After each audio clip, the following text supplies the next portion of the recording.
Hi viewers, welcome to our channel. Balakrishna గారు అఖండ 2 release కి అయితే సిద్ధమైపోయింది. ఇంకొక 1 మంత్ లో అయితే రిలీజ్ కాబోతుంది. అయితే ఈ సినిమాకి సంబంధించి మరి ఈ ఇయర్ లో అఖండ 2 ఇండస్ట్రీ హిట్ గా నిలుస్తుందా? మరి ఫస్ట్ టైం ఆ బాలకృష్ణ గారు పాన్ ఇండియన్ సినిమా అంటున్నారు కాబట్టి పాన్ ఇండియన్ మార్కెట్ లోకి ఎంటర్ అవుతారా లేదా? సో దీని గురించి డిస్కస్ చేయడానికి ప్రజెంట్ మనతో పాటు సీనియర్ ఫిల్మ్ జర్నలిస్ట్ నారాయణ రాజు గారు ఉన్నారు. వారిని అడిగి తెలుసుకునే ప్రయత్నం చేద్దాం. సార్ నమస్కారం సార్. నమస్తే సార్, అఖండ 2 మంచి ఎక్స్పెక్టేషన్స్ అయితే సినిమా మీద ఉన్నాయి సార్. సో బాలకృష్ణ గారు అఖండ 1 తో విజయం సాధించారు. అఖండ 2 తో మరింత విజయాన్ని సాధించాలని కోరుకుంటున్నారు కాబట్టి మరి డిసెంబర్ 5th ఎలా ఉండబోతుంది? సో ఇండస్ట్రీ హిట్ ఏమన్నా ఇయర్ లో ఆ సినిమాకి వస్తుందా సార్? ఎందుకంటే ఫస్ట్ సంక్రాంతికి వస్తున్నాం ఉంది, ఆ రికార్డ్ బ్రేక్ చేస్తుంది. ఇప్పుడు మనకి ఈ ఇయర్ అంటే 2025 ఇయర్ తీసుకుంటే ఇప్పటి వరకైతే ఈ స్టార్ హీరోలు నటించిన సినిమాలు వాటి ఫలితాలు కొంత ఆశాజనకంగానే ఉన్నాయి. జనవరిలో వచ్చిన సంక్రాంతికి వస్తున్న సినిమా మంచి ఊపునిచ్చింది. అవును, అసలు వెంకటేష్ సినిమా కెరీర్లో 100 కోట్లు అసాధ్యం, 150 కోట్లు మరీ అసాధ్యం అనుకున్న సందర్భంలో అది ఏకంగా 300 కోట్లు కలెక్ట్ చేసిందని చిత్ర యూనిటే ప్రకటించింది. అవును, ఇది చాలా పెద్ద రికార్డు. దీన్ని అసలు భవిష్యత్తులో ఎవరు క్రాస్ చేస్తారని కాదు, అదే క్యాలెండర్ ఇయర్లో మనకు పవన్ కళ్యాణ్ సినిమా రూపంలో ఓజీ సినిమా వచ్చింది. దానికి వాళ్ళు చెప్పిన లెక్కల ప్రకారం అది మంచి హిట్ అయింది. రెవెన్యూ కూడా అదే స్థాయిలో వచ్చింది. బహుశా 2025లో ఇప్పటి వరకు అంటే అఖండ ఇంకా రాక ముందు మనం మాట్లాడుకుంటే ఓజీ ముందంజలో ఉంది. సంక్రాంతికి వస్తున్న సినిమా క్యారెక్టర్ బలం, కథా బలం సినిమా. ఓజీకి వచ్చే వరకల్లా అది హీరో వర్షిప్ మీద నడిచిన సినిమా. అవును, ఇక మనం ప్రధానంగా మాట్లాడుకోవాల్సింది బాలకృష్ణ సినిమా గురించి. బాలకృష్ణ అఖండ 2 ఈ అఖండ మొదటి భాగమే అంటే మనం మొదటి భాగం అని వాళ్ళు ఏం చెప్పనప్పటికీ అఖండ అనుకున్నాం. అఖండ అద్భుతమైన సక్సెస్ సాధించింది. బాలకృష్ణ వ్యవహార శైలి, ఆయన తీసుకుంటున్న ఎంపిక చేసుకుంటున్న కథల్ని చూస్తే ఆయన క్యారెక్టర్ ప్రధానంగా వెళ్తున్నారు. బహుశా సెకండ్ ఇన్నింగే అనుకుందాం మనం. సింహాలో కావచ్చు, లెజెండ్ కావచ్చు, అఖండ కావచ్చు, భగవంత్ కేసరి కావచ్చు, డాకు మహారాజ్ కావచ్చు, వీటన్నిటిలో మనం చూసుకుంటే యంగ్ క్యారెక్టర్ పక్కకు పెట్టండి, సరదాగా పాటల రూపంలో ఉంటుంది. ప్రధానమైన క్యారెక్టర్ అద్భుతంగా క్రియేట్ చేస్తున్నారు. బాలకృష్ణకు ప్రధానంగా బలం ఏంటంటే సంభాషణలు పలకడం. కొన్ని సంభాషణలు ఆయన చెబితేనే జనానికి ఎక్కుతాయి. అలాంటి సంభాషణలు రాయడంలో మనకు బోయపాటి చాలా దిట్ట. ఆ తర్వాత మిగతా డైరెక్టర్లు కూడా అదే స్థాయిలో ఆ సంభాషణలు పెడుతున్నారు. దాంతో అది టీజరు లేదా ట్రైలరు రావడంతోనే అవి హైప్ క్రియేట్ అవుతున్నాయి. ముఖ్యంగా నేను ఇందాక చెప్పినట్టే తమిళంలో రజనీకాంత్ సినిమాలు మీరు అబ్జర్వ్ చేస్తే క్యారెక్టర్ ప్రధానంగా సాగుతాయి. హీరో ఒక mafia leader, hero auto driver, hero పల్లెటూరు వాడు, హీరో ఒక డాన్, ఇలాంటి క్యారెక్టర్ చూసుకొని దాని కథ అల్లుకుంటూ వెళ్తారు. సెంటిమెంట్ ప్రధానంగా ఉంటుంది. ఆ ఫార్ములా నేను చెప్పాను, కానీ బాలకృష్ణ కోసం తయారు చేస్తున్న కథలు కూడా ఈ సెంటిమెంటు, తల్లి సెంటిమెంటు, చెల్లి సెంటిమెంటు, ఆ తర్వాత విలను, ప్రతీకారం, ఇవన్నీ అద్భుతంగా వర్కౌట్ అవుతున్నాయి. అందుకే అఖండ 2 మీద అంచనాలు ఉన్నాయి. అది ఎప్పుడైతే మొదటి క్యారెక్టర్ని పరిచయం చేస్తూ టీజర్ రిలీజ్ చేశారో దానికి హైప్ క్రియేట్ అయింది. బాలకృష్ణ అసలు క్యారెక్టర్ బోయపాటిని మనం అభినందించాలి. అంత డిజైన్ ఎలా చేశాడు. బొబ్బిలిపులిలో ఆ రోజుల్లో ఎన్టీఆర్ బొబ్బిలిపులి లుక్ రిలీజ్ కాగానే అందరూ ఆశ్చర్యపోయి ఆనందించారు. సర్దార్ బాబరాయుడుగా ఎన్టీఆర్ క్యారెక్టర్ రివీల్ కాగానే అసలు థియేటర్లు మారుమోగాయి.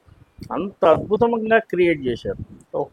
ఈ అఖండకు వచ్చేవరకల్లా బాలకృష్ణ క్యారెక్టరేషన్ కూడా అద్భుతంగా క్రియేట్ అయింది. ఆ క్యారెక్టరే జనాల్ని థియేటర్కు రప్పిస్తుందని మనం అనుకోవచ్చు.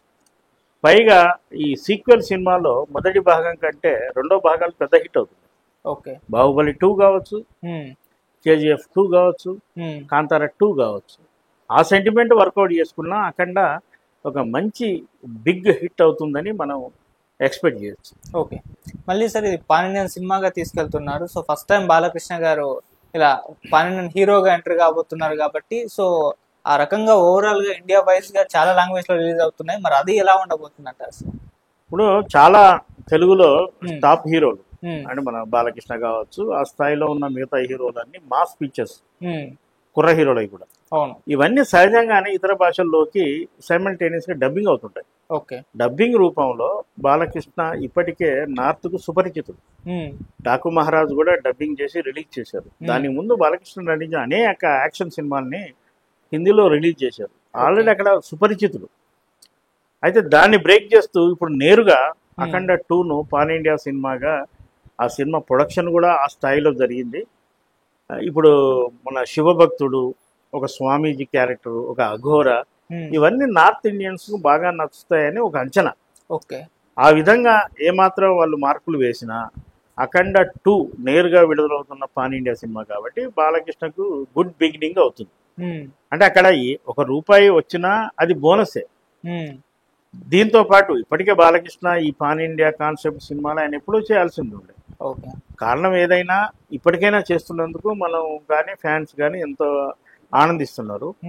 ఇలాంటి అఖండ 2 లాంటి క్యారెక్టర్లు ఖచ్చితంగా నార్త్ ఇండియన్స్ కూడా బాగా పడతాయి. కాబట్టి పాన్ ఇండియా లెవెల్లో ఈ సినిమా వర్కౌట్ అవుతుందని ఇప్పటి వరకైతే ఉన్న ఒక అంచనా. ఓకే సార్, వీళ్ళ కాంబినేషన్ కూడా మంచి ఫ్యాన్ బేస్ ఉంది సార్. అంటే బోయపాటి సీను, అఖండ మన బాలకృష్ణ గారు. సో వరుసగా 3 సినిమాలు హిట్ కొట్టారు. ఆ ఖాతాలో ఇప్పుడు 4వ హిట్ కన్ఫర్మ్ అనుకోవచ్చా సార్? ఇప్పుడు బాలకృష్ణకు ఒక డైరెక్టర్ తోని వరుసగా సక్సెస్ రావడం అనేది గతంలో కూడా ఉంది. కోటి రామకృష్ణతోనే ఆయన చాలా సినిమాలు చేశాడు. ఇక అవన్నీ ఇంకా విలేజ్ బ్యాక్ డ్రాప్లు, టౌన్ బ్యాక్ డ్రాప్లు, అంటే ఇలా ప్రత్యేకంగా క్యారెక్టరైజేషన్ లేకుండా ఓన్లీ ఒక ఫ్యామిలీ డ్రామాగా తీసే కోటి రామకృష్ణ సక్సెస్ అయ్యాడు. అప్పుడు మంగమ్మ గారి మనవడు కావచ్చు, ముద్దుల మేనోడు కావచ్చు, ముద్దుల మానయ్య కావచ్చు, ముద్దుల కిష్టయ్య, ఇట్లా సంథింగ్ ఉన్నాయి సినిమాలు. అలాగే ఆ తర్వాత బి గోపాల్ బాలకృష్ణ కాంబినేషన్లో కూడా ఈ లారీ డ్రైవర్తో మొదలై వరుసగా 3 హిట్లు వచ్చాయి వాళ్ళకు కూడా. ఓకే, రౌడీ ఇన్స్పెక్టర్ కావచ్చు, తర్వాత సమరసింహారెడ్డి, ఆ 4వ హిట్ నరసింహనాయుడు. ఇట్లా వరుసగా సక్సెస్ కాంబినేషన్ ఉంది. అంటే బాలకృష్ణను ఎలా చూపెట్టాలి అనేది వాళ్ళు ఒక స్టడీ చేసిన విధంగా ఆ క్యారెక్టర్ని డిజైన్ చేసి ఆ సపోర్టింగ్ క్యారెక్టర్లు కూడా అలా బలంగా క్రియేట్ చేసి ఆ హీరోని ఎలివేట్ చేస్తారు. ఆ ఫార్ములా కోటి రామకృష్ణ అండ్ బి గోపాల్ మనకు సక్సెస్ సాధించారు. కోదండ రామిరెడ్డి కూడా మంచి హిట్స్ ఇచ్చాడు. తాజాగా బోయపాటితో కాంబినేషన్ చూస్తే మరి బోయపాటికి వీళ్ళందరికంటే ఇంకా ఎక్కువ సినిమా మీద కాన్సన్ట్రేట్ చేసినట్టు ఉంది. సింహ ఆ రోజున నేను ఉన్నాను సినిమా ఓపెనింగ్ అప్పుడు కానీ, టైటిల్ పెట్టినప్పుడు కానీ, బాలకృష్ణతోని డ్యూయల్ రోల్ చేస్తున్నాడు. ఒక పవర్ఫుల్ టైటిల్ సింహ అనేది బాలకృష్ణకు అత్యుచ్చిన పేరు కాబట్టి ఇది ఏ విధంగా ఉంటుంది అని అనుకున్నాం. ఎందుకంటే ఒక సీనియర్ హీరోతో, ఒక మాస్ హీరోతో చేసేటప్పుడు ఎన్నో జాగ్రత్తలు అవుతాం. దాంతో ఆ సింహంతోని హిట్ కొట్టాడు. అందులో సంభాషణలు పలకడం కావచ్చు, ఒక సామాజిక నేపథ్యం కావచ్చు, వర్కౌట్ అయింది. ఆ తర్వాత లెజెండ్లో అద్భుతమైన విజయం సాధించింది కదా, ఫ్యామిలీ డ్రామా అద్భుతంగా ఉంటుంది. ఆ తర్వాత అఖండ తెలిసిందే మనకు. అఖండ నుంచి మళ్ళీ అఖండ 2కి వచ్చాడు. బహుశా ఈ అఖండ 2 కూడా వర్కౌట్ అయితే వరుసగా అఖండ 2, 3, 4 ఇలా తీసుకుంటూ వెళ్ళినా ఆశ్చర్యం లేదు. ఓకే సార్, ఇది ఇండస్ట్రీ హిట్ సాధించాలి అండ్ ఓజీ రికార్డ్ని బ్రేక్ చేయాలంటే ఈ సినిమా ఒక 300 కోట్ల పైచిల్కే టార్గెట్తో అయితే బరిలోకి దిగాలి. మరి పాన్ ఇండియా సినిమా కాబట్టి ఇంకో 200 కోట్లు వేసుకున్న ఒక 500-600 కోట్ల వరకు వెళ్ళే అవకాశాలు ఉన్నాయా సార్? ఇప్పుడు ఒక సినిమాకు రెవెన్యూ ఏ స్థాయిలో వస్తుంది అన్నది మనం ఎవరు అంచనా వేయలేరు. ఓకే, ఇప్పుడు అదే ఒక ఉదాహరణకు ఓజీ 300 కోట్లు కలెక్షన్ చేస్తుందని తెలిసి ఉంటే ఆ సినిమాకి అప్పుడు అయిన బిజినెస్ కంటే 3 ఎక్కువ అయ్యేది. ప్రొడ్యూసర్కి ఎప్పుడో లాభాలు బాగా వచ్చేది. అలా కాదు, విడుదలవుతున్న సమయం, సినిమాకున్న కాన్సెప్ట్, ప్రేక్షకుల మూడు, ఇవన్నీ వర్కౌట్ అయితే ఆ సినిమా ఎక్కడికైనా వెళ్ళొచ్చు. ఉదాహరణకు సంక్రాంతికి వస్తున్నాం సినిమా చూస్తే వెంకటేష్ సినిమాకు అంత హిట్ ఎవరు ఎక్స్పెక్ట్ చేయరు. ఎందుకంటే కామెడీ సినిమాలకు అంత ఉధృతి రీతిలో కలెక్షన్ ఉండే అవకాశాలు తక్కువ. మాస్ సినిమాలకు, సెంటిమెంట్ సినిమాలకు ఉంటుంది. అయినా వర్కౌట్ అయింది. ఆ విధంగా చూసుకుంటే ఈ పక్కా మాస్ కమర్షియల్ సినిమా కాబట్టి ఏమాత్రం వర్కౌట్ అయితే బాలకృష్ణ కెరీర్ లోనే అద్భుతమైన ఫిగర్ సాధించవచ్చు. అది 100 కోట్ల, 200, 300 ఇంకా ఎక్కువ అనేది మనం ఇప్పుడే చెప్పలేము. ఎందుకంటే సినిమా ఇంకా రావాల్సి ఉంది. ఇటీవల ఇది 2వ క్యారెక్టర్ పరిచయం చేస్తూ విడుదల చేసిన టీజర్ మాత్రం బాలకృష్ణ బ్రాండ్ ను మాత్రం చూపించింది. అద్భుతంగా పేలింది అది.